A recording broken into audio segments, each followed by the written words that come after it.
For another night, people are gathering outside a local police department demanding an officer be fired. Powerhouse Sky Zoom 4 flying above the Florissant Police Department as another protest starts to pick up tonight. Good evening. Thank you for joining us. I'm Steve Savard. And I'm Claire Kellett. A growing number of calls for the firing of a Florissant detective tonight after this video right here surfaced. It shows an officer hitting a man with his police SUV, then taking him to the ground.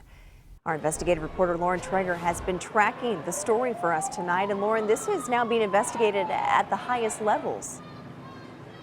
Yeah, that's right. The Department of Justice, the FBI are investigating. But I want to take you guys right now to a live look right here. You do have a group of protesters who have shut down Lindbergh right in front of the police department. Obviously, this is a major road, and now they have walked into the road and they have shut down the street at this time. They are, of course, here to protest that incident that happened at the Florissant Police Department. The department itself pretty shut off. They do have some barriers out here, and they have the windows boarded up. But again, these protesters here to send a message, the second night that they have been here, about that video that they call appalling. We do not want another Minneapolis in Florissant.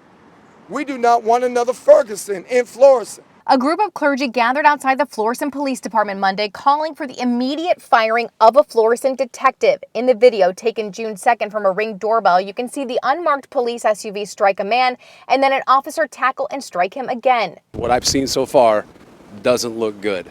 It certainly looks like something that is criminal conduct, but until I have a full picture, I can't make that determination. St. Charles County Prosecutor Tim Lohmar is reviewing the case. He says it all started with a shots fired call in a vehicle that matched the description, but he says the 3 officers involved certainly violated protocol by not reporting it right away.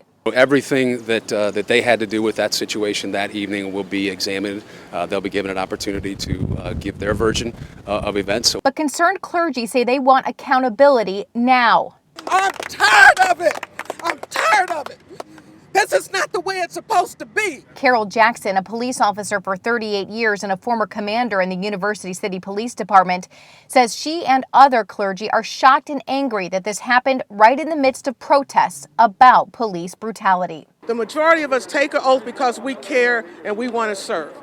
And that's the profession, that most of us are sworn to do, and most of us carry that out. But when you see this, you have to root it out. Now, again, as you guys can see, there is a relatively small group of protesters here. I'd say about 50 or so, but they have successfully shut down Lindbergh Road here in front of the Florissant Police Department.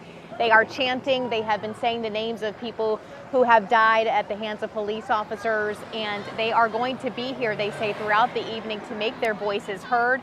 They do have their signs, and they are making their voices heard tonight. We do not, however, see any police officers at this particular time. Again, the police department a little bit more set back from the road, and it is shut off from the public at this particular time. Now, Special Prosecutor Lohmar says there is at least one more video out there, and he is trying to get a copy of it, wants to make sure he knows what happened before and after that incident before he makes a final determination. He also wants to talk to the individuals who were in that car when it was stopped. We did just get some clarification from the Florissant Police Department. There were only 2 individuals in that car at that time, guys. Well, Lauren, it's our understanding at this point that those 2 people were taken into custody. So question is, were they charged with anything? And also, what is the status of the officers involved? Yeah, Claire, and again, as you guys are continuing to take a look at this protest here, it's our understanding that they were apprehended, but they have not been charged at this particular time. Again, that's a clarification from the Florissant Police Department. They have not been charged.